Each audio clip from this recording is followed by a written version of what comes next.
5 வருட விஜய் அவர்களுக்கு ஆட்சி புரிவதற்கு எங்களுடைய முழு ஆதரவு இருக்குங்கிற விஷயத்தை தெல்ல தெளிவாக சொல்லியிருக்காங்க. அவங்கெல்லாம் ஒரு தடவை சொன்னாங்கன்னா கரெக்டாக ஃபாலோ பண்ணக்கூடியவர்கள் அவர்கள், அதுலேருந்து மாறவே மாட்டாங்க. இப்போ விஜய் அவர்கள் செயல்பட்டு இந்த அரசியல் தான் இன் ஃபியூச்சரில் இதுதான் நடக்கும். பழைய அரசியல், அந்த அரசியல் பேச்சு ஸ்டைல், இது எல்லாமே மாறுதல் வரும். ஏன்னா ஒவ்வொரு பீரியடுக்கும் ஒரு யுகம் மாறும். அதுதான் அவர் சொன்னார். ஒரு தலைமுறைக்கான தேர்தல் இது, எலெக்ஷனில் எமோஷனல் அப்படி சொன்னது காரணம் அதுதான். 2044 கோடி ரூபா அரசுக்கு இழப்பு வருது. இருந்தாலும் பரவாயில்லை, மதுபான கடையில் க்ளோஸ் பண்ணாலும் அதனுடைய வருமானம் இழப்பு இருக்குது, இதனுடைய இழப்பு. பட் இது இருந்தாலும் பரவாயில்ல, மக்களுடைய அந்த வாழ்க்கையை தான் ரொம்ப முக்கியம். வணக்கம் சார். வணக்கம். அதிமுகவில் இருந்து 4 எம்எல்ஏக்கள் தங்களோட பதவியை ராஜினாமா பண்ணிட்டு தாவேக்கால இணைஞ்சிருக்காங்க. ஒரு பதவியை ராஜினாமா பண்ணிட்டு தாவேக்கால இணைகிறதுக்கான நோக்கம் என்ன சார்? ஒன்றும் இல்லைங்க, அவங்களுடைய பார்வை மக்கள் தலைவர் எம்ஜிஆர் அவர்களை பார்த்த பிறகு அதற்கு அடுத்ததாக விஜய் அவர்களை பார்க்குறோங்கிறத பேசப்பட்ட ஒரு தகவல் வருது. அதை ஏன்னா 2 வருஷத்துலேயே கட்சி ஆரம்பித்து தமிழகத்தின் முதலமைச்சராகன்றது ஒரு சாதாரண விஷயம் கிடையாது. எம்ஜிஆர் அவர்கள் 72ல் ஆரம்பித்தாங்க, 77ல் தான் முதலமைச்சர்னாங்க. ஸோ 5 வருடத்துக்கு பிறகு. அதற்கு முன்பாக அரசியலில் நிறைய அனுபவம் பெற்றவர். இப்போ அவருடைய அந்த வழிதலில் வந்தவங்க தான் இவங்க எல்லா பேருமே. அப்போது இங்கே விஜய் அவர்கள் மேலே மிகப்பெரிய ஒரு நம்பிக்கை அவர்களுக்கு வந்திருக்கு. அதனால தான் நீங்கள் சட்டசபையில் ஆதரவு சொல்லும்போது எத்தனை எம்எல்ஏக்கு ஆதரவு கொடுத்தாங்கிறது உங்களுக்கு தெரியும். இப்போ திடீர்னு பார்த்தா நேற்று 3 பேர் தன்னுடைய எம்எல்ஏ பதவியை ராஜினாமா செஞ்சுட்டு தாவக்கால இணைந்ததை பார்த்தோம். பட் இன்றைக்கு சிறப்பாக பார்த்தா இசக்கி அவர்கள் தன்னுடைய பதவியை ராஜினாமா பண்ணிவிட்டு தாவக்கால இணைகிறதா ஒரு தகவல் இப்போ பனையூர் தாவக்க ஆஃபீஸில் இப்போ எல்லாம் இப்போ நான் பேசுகிற நேரத்தில் மீட்டிங்கில் இருக்காங்க. பட் இது படிப்படியாக இன்னும் அதிகரிக்கும் அப்படிங்கிற ஒரு தகவல் தான் வருது. அது ஏன்னா இப்போவே பார்த்தீங்கன்னா 4 சீட்டு ராஜினாமா ஆயிடுச்சு. ஸோ கிழக்கு தொகுதி ஒன்றுக்கு திருச்சி, மொத்தம் 5 தொகுதிக்கு இப்போ இடைத்தேர்தல் வரப்போகுது. இப்போ 5 தொகுதியிலையுமே தாவக்கா சார்பில் யாரை நிற்க வைக்க போகிறாங்கன்ற அந்த ஒரு பரிசீலனையும் போது இப்போ இதை. ஸோ அப்படி பார்க்கும்போது தன்னுடைய மெஜாரிட்டிக்கு இன்னொரு 10 இடங்கள் தேவைங்கிற ஒரு பட்சம் ஒன்று இருக்குது. 107, 118, அப்போ இன்னொரு 11 இடங்கள் தேவை. இப்போ தன் மெஜாரிட்டியை நிரூபிப்பதற்கான ஒரு வாய்ப்பாகவும் இது உருவாக்கும். 2வதாக பார்த்தீங்க அப்படின்னா, ஏற்கனவே ஆதரவு தந்தவர்கள் அந்த சக தோழர்கள் இருக்காங்க. பட் அவர்களும் ஒரு மரியாதை அமைச்சர்களை பதவிங்கிறது எல்லாருக்கும் தெரிந்தது. ரொம்ப சிறப்பாக அந்த கூட்டணி ஆட்சி போய்கிட்டு இருக்கு. இப்போ அது யார் உள்ளே வந்தாலும் தனி மெஜாரிட்டியாக இருந்தாலும் கூட்டணி ஆட்சி மட்டும்தான் நடைபெறுங்க அப்படிங்கிறதா தமிழக முதலமைச்சருடைய மிகப்பெரிய ஒரு எண்ணம்.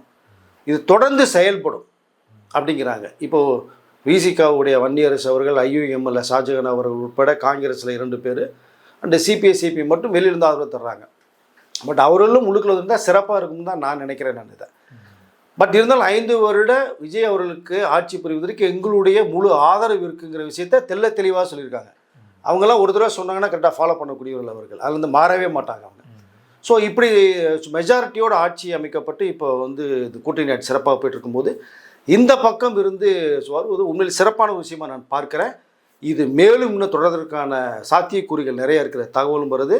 ஏன்னா இப்போ 17 நாள்லேயே இப்போ தமிழக முதலமைச்சர் பதவியேற்று என்னோட 17 ஆகுது. இந்த 17 நாட்களே சிறப்பான செயல்பாடுகள் நிறைய செஞ்சுருக்காரு தமிழக முதலமைச்சர் அப்படிங்கிற கருத்தை இங்கே நிலவுது.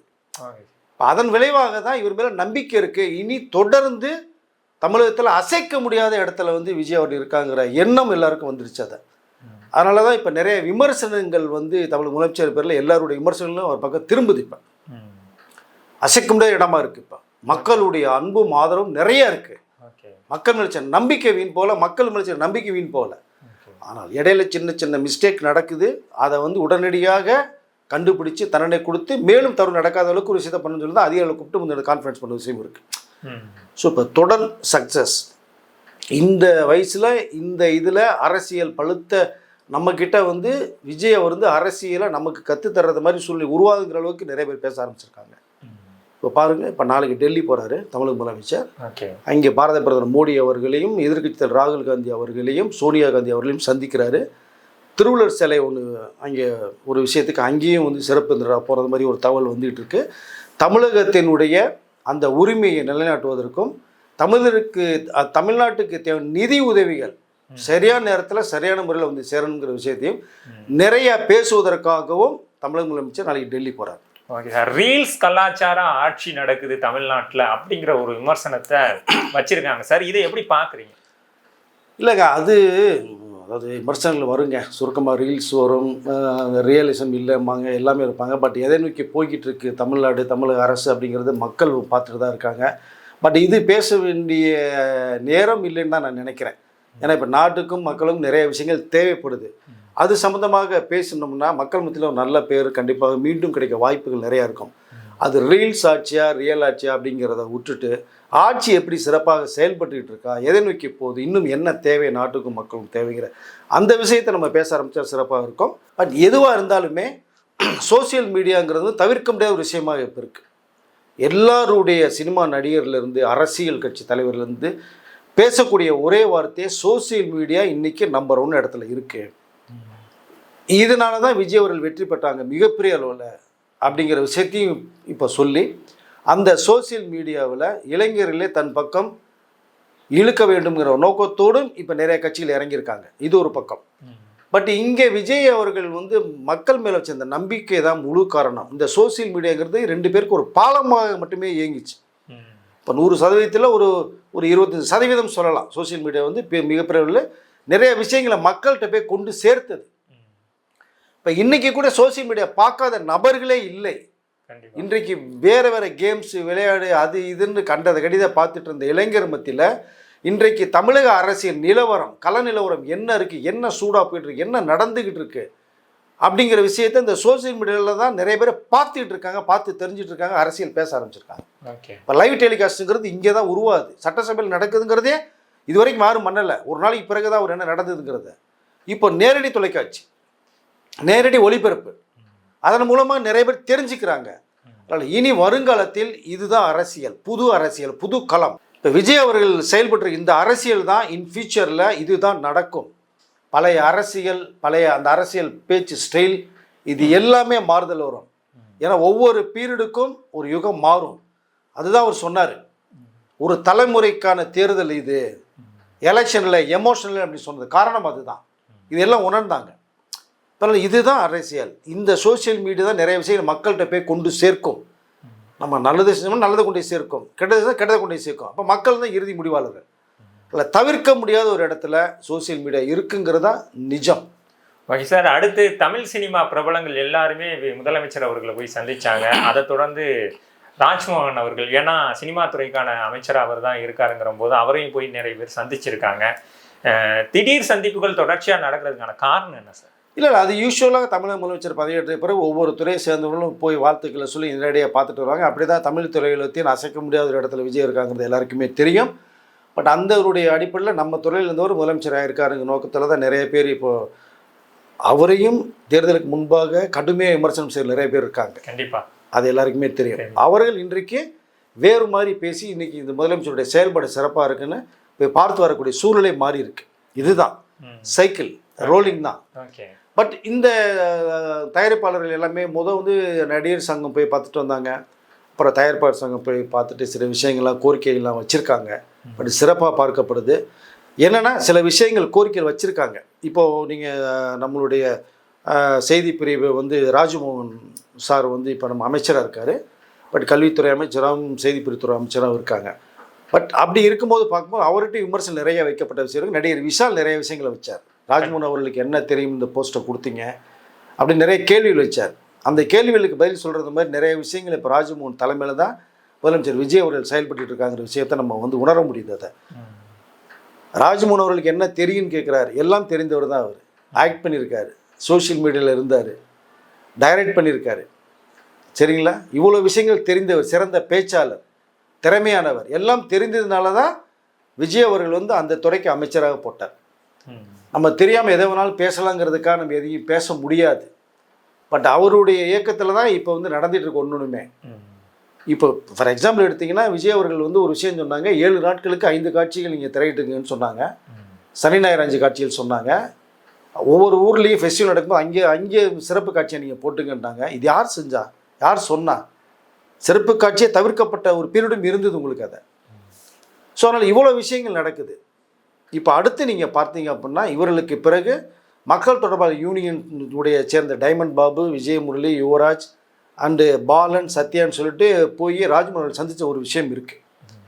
பேரையூரில் நானும் வந்து ஆரம்பத்தில் சங்கம் ஆரம்பிக்கும் போது முதன்மையாக இணைச்செயலர் பதவியேற்றவன் நான் அதை.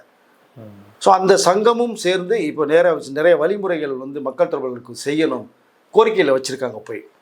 ஏன்னா மக்கள் தொடர்பாளர் தான் ஒரு படத்தினுடைய செய்தியில் மக்கள்கிட்ட போய் கொண்டு சேர்க்குறவங்க. இது பண்ணுறோம், இது செய்கிறோம், இவ்வளோ விஷயங்கள் நடக்குது, பிரம்மாண்டம் இருக்குது, கதை இருக்குது, இந்த ஆக்டர்ஸ் பண்ணுறாங்கன்னு நிறைய விஷயங்களை மக்கள்கிட்ட போய் நீங்கள் தெரிஞ்சுக்கிறதுக்கு காரணமே பிஆர்ஓ தான், மக்கள் தொடர்பாளர் தான். அந்த யூனியனை சேர்ந்தவர்கள் போய் நீங்கள் பார்த்துட்டு ராஜ்மோகன் அவர்கிட்ட சொல்லிட்டு வந்திருக்காங்க. அவரும் வந்து தமிழக முதலமைச்சர் உங்களுக்கு எல்லாமே செய்வார், நானும் தகவல் சொல்லிடுறேங்கிற விஷயத்தையும் தொடர்ந்து செஞ்சிட்ருக்காங்க. ராஜ்மோகன் அவர்களை பற்றி பேசின அந்த தவறான விஷயங்களுக்கு இன்றைக்கி சினிமா துறைக்கு நிறைய விஷயங்கள் பண்ணிகிட்டு இருக்காங்கிறதா பதிலடியாக இருக்குது.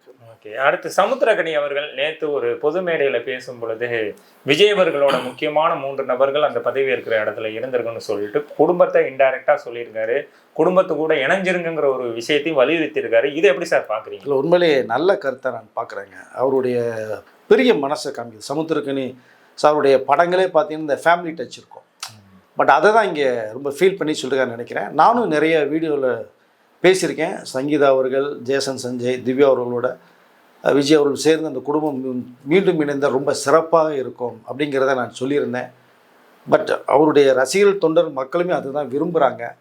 பிரச்சனையில் வந்தாச்சு, ஓகே, அந்த பிரச்சனையை தீர்க்கிறது ஒரு பெரிய விஷயம் கிடையாது. ஏன்னா அப்படி எதிர்புரி மாதிரி விமர்சனங்கள் செய்துவிட்டே போய் முதலமைச்சரானதுக்கு பிறகு எல்லார் வீட்லேயும் போய் பார்த்து விஜய் அவர்கள் வாழ்த்துக்களை சொல்லி பூச்சென்று சால்வை போத்தின விஷயம் பார்த்துருப்போம். நம்ம இங்கேயும் அதே மாதிரி அவர்கள் வீட்டில் ஒன்றாக சேர்ந்து ஒன்றாக இருந்தால் மிகப்பெரிய சந்தோஷம். இதையோட வேறு என்ன இருக்க போகுது?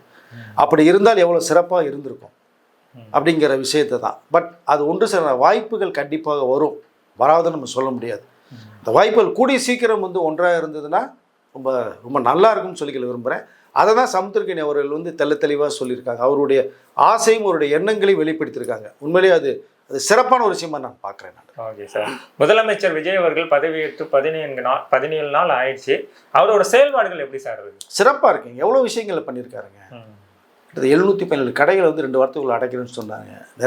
நிறைய மதுபான கடைகள், போதை, எவ்வளோ போதைகளை பறிமுதல் பண்ணுறீங்க. எத்தனாயிரம் கோடிகள் வந்து அதில் பறிமுதல் செய்யப்பட்டிருக்கு தெரியுமா உங்களுக்கு? அதை நிறைய இளைஞர்களுடைய திசை திருப்புற வாழ்க்கைங்கிறது போதைங்கிறது. அதை ஏன்னா சின்ன தவறுகள் நடக்குது. பட் அதை வந்து தனிப்பட்ட மனித ஒழுக்கம் தேவை. அதை மீறி ஒரு செயல்படும் போது என்ன பண்ண முடியும்?